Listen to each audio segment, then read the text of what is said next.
آج کے دور میں لوگوں کو یہ شبہ ہو رہا ہے کہ اگر انسان کی تخلیق کا مقصد صرف عبادت تھا تو اس کام کے لیے انسان کو پیدا کرنے کی کیا ضرورت تھی؟ یہ کام تو پہلے فرشتے بہت اچھی طرح انجام دے رہے تھے اور وہ اللہ کی عبادت، تسبیح اور تقدیس میں لگے ہوئے تھے۔ یہی وجہ ہے کہ جب اللہ تعالیٰ نے حضرت آدم علیہ السلام کو پیدا فرمانے کا ارادہ کیا اور فرشتوں کو فرمایا کہ میں اس طرح کا ایک انسان پیدا کرنے والا ہوں، تو فرشتوں نے بے ساختہ یہ کہا کہ آپ ایک ایسے انسان کو پیدا کر رہے ہیں جو زمین میں فساد مچائے گا اور خون ریزی کرے گا۔ عبادت، تسبیح اور تقدیس تو ہم انجام دے رہے ہیں۔ اسی طرح آج بھی اعتراض کرنے والے یہ اعتراض کر رہے ہیں کہ اگر انسان کی تخلیق کا مقصد صرف عبادت ہوتا تو اس کے لیے انسان کو پیدا کرنے کی ضرورت نہیں تھی، یہ کام تو فرشتے پہلے ہی انجام دے رہے تھے۔ بے شک اللہ تعالیٰ کے فرشتے اللہ تعالیٰ کی عبادت کر رہے تھے، لیکن ان کی عبادت بالکل مختلف نوعیت کی تھی، اور ان کے سپرد جو عبادت کی گئی وہ بالکل مختلف نوعیت کی تھی، اس لیے کہ فرشتے جو عبادت کر رہے تھے ان کے مزاج میں اس کے خلاف کرنے کا امکان ہی نہ تھا۔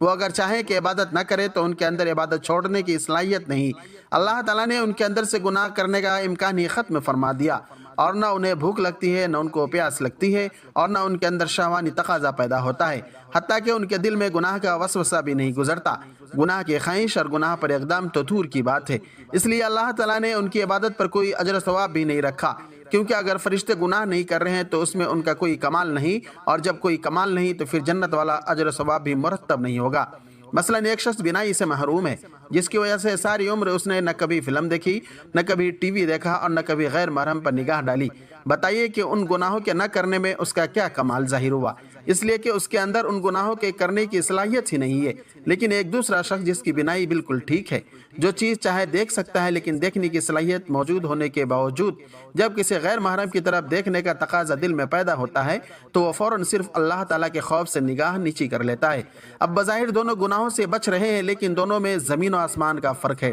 پہلا شخص بھی گناہ سے بچ رہا ہے اور دوسرا شخص بھی گناہ سے بچ رہا ہے، لیکن پہلے شخص کا گناہ سے بچنا کوئی کمال نہیں اور دوسرے شخص کا گناہ سے بچنا کمال ہے۔ لہٰذا اگر ملائکہ صبح سے شام تک کھانا نہ کھائیں تو یہ کوئی کمال نہیں، اس لیے کہ انہیں بھوک ہی نہیں لگتی اور انہیں کھانے کی ضرورت ہی نہیں، لہٰذا ان کے نہ کھانے پر کوئی اجر و ثواب بھی نہیں۔ لیکن انسان ان تمام حاجتوں کو لے کر پیدا ہوا ہے، لہٰذا اگر کوئی انسان کتنے ہی بڑے سے بڑے مقام پر پہنچ جائے، حتیٰ کہ سب سے اعلیٰ مقام یعنی نبوت پر پہنچ جائے، تب بھی وہ کھانے پینے سے مستغنی نہیں ہو سکتا۔ چنانچہ کفار نے انبیاء پر یہی اعتراض کیا، یعنی یہ رسول کیسے ہیں جو کھانا بھی کھاتے ہیں اور بازاروں میں چلتے پھرتے ہیں؟ تو کھانے کا تقاضا انبیاء کے ساتھ بھی لگا ہوا ہے۔ اب اگر انسان کو بھوک لگ رہی ہے لیکن اللہ کے حکم کی وجہ سے کھانا نہیں کھا رہا ہے تو یہ کمال کی بات ہے۔ اس لیے اللہ تعالیٰ نے فرشتوں سے فرمایا کہ میں ایک ایسی مخلوق پیدا کر رہا ہوں جس کو بھوک بھی لگے گی، پیاس بھی لگے گی، اور اس کے اندر شہوانی تقاضے بھی پیدا ہوں گے، اور گناہ کرنے کے داعیے بھی ان کے اندر پیدا ہوں گے۔ لیکن جب گناہ کا داعیہ پیدا ہوگا اس وقت وہ مجھے یاد کر لے گا اور مجھے یاد کر کے اپنے نفس کو اس گناہ سے بچا لے گا۔ اس کی عبادت اور گناہ سے بچنا ہمارے یہاں قدر و قیمت رکھتا ہے، اور جس کا اجر و ثواب اور بدلہ دینے کے لیے ہم نے ایسی جنت تیار کر رکھی ہے جس کی صفت ارضھا السماوات والارض، اس لیے کہ اس کے دل میں داعیہ اور تقاضا ہو رہا ہے اور خواہشات پیدا ہو رہی ہے اور گناہ کے محرکات سامنے آ رہے ہیں، لیکن یہ انسان ہمارے خوف اور ہماری عظمت کے تصور سے اپنی آنکھ کو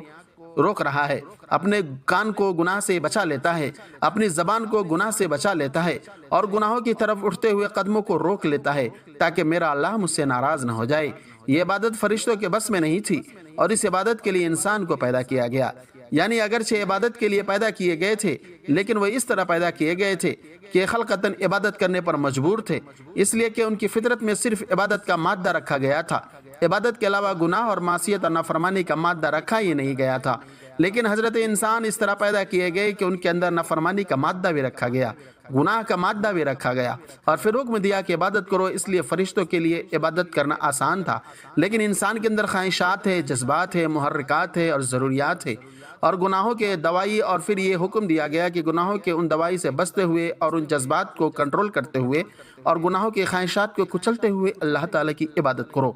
میرے دوستو، انسان کو اس عبادت کے لیے اس لیے پیدا فرمایا تاکہ یہ دیکھے کہ انسان جس کے اندر ہم نے مختلف قسم کے داعیے اور خواہشات رکھی ہے، ہم نے اس کے اندر گناہوں کے جذبات اور ان کا شوق رکھا ہے۔ ان تمام چیزوں کے باوجود یہ انسان ہماری طرف آتا ہے اور ہمیں یاد کرتا ہے، یا یہ گناہوں کے داعیے کی طرف جاتا ہے اور ان جذبات کو اپنے اوپر غالب کر لیتا ہے۔ اس مقصد کے لیے انسان کو پیدا کیا گیا ہے۔